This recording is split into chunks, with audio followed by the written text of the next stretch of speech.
हम जानते हैं कि अगर हमने खुद को रीबिल्ड करना है, खुद को दोबारा से नए तरीके से अपने आप की इम्प्रूवमेंट करनी है, तो हमें कुछ स्टेप लेने पड़ेंगे, खुद को बेहतर बनाना पड़ेगा। और उसके लिए हमें पहली बात तो चाहिए रेजिलियंस, कि हम जब भी कोई भी काम करेंगे हमें फ्लेक्सिबल होना पड़ेगा। हमें हर टाइम रिजल्ट नहीं मिलेंगे, कभी हम फेलियर का सामना करेंगे और कभी हमें लगेगा कि सब चीज़ें हमारे ही हिसाब से हो रही हैं। तो ये लाइफ का पार्ट है।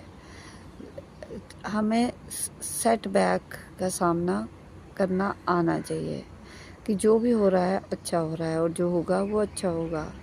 अगर जो चीज़ें हमारे कंट्रोल में हैं उन्हें चेंज करने के लिए हमें पूरी तरह से एफ़र्ट्स करने चाहिए और हमें चाहिए कि हम बेहतर बने। हमारी जो वीकनेसेस है अगर उन पर काम कर सकते हैं तो हमें ज़रूर करना चाहिए, उनको स्ट्रेंथ बनाना चाहिए।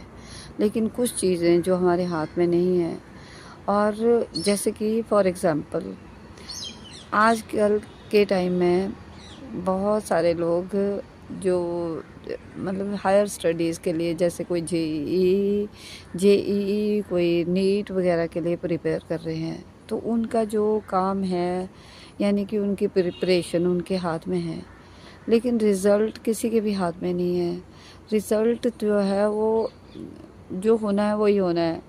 तो हमें हमारे अपने काम पर फोकस करना चाहिए और रिज़ल्ट जो भी आएगा उसे एक्सेप्ट करने का हमारे में हमारी जो हमें एक्सेप्ट करने की हिम्मत होनी चाहिए, क्योंकि हम बेहतर तो बन रहे हैं जो भी हम कर रहे हैं उससे। हम कुछ ना कुछ अच्छा ही करेंगे अगर हम अच्छे रास्ते पर हैं। अगर हमें एक जगह से सक्सेस नहीं मिलती तो कई और रास्ते होते हैं जब हमें सक्सेसफुल हम होते हैं।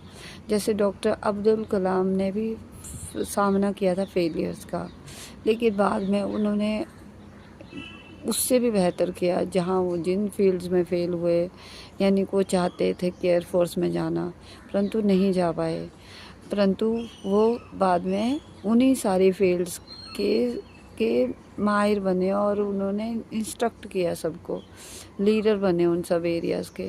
तो हमें नहीं पता कि हमारा जो रास्ता है वो कहाँ को जा रहा है, लेकिन हमें अपनी बेस्ट देना चाहिए।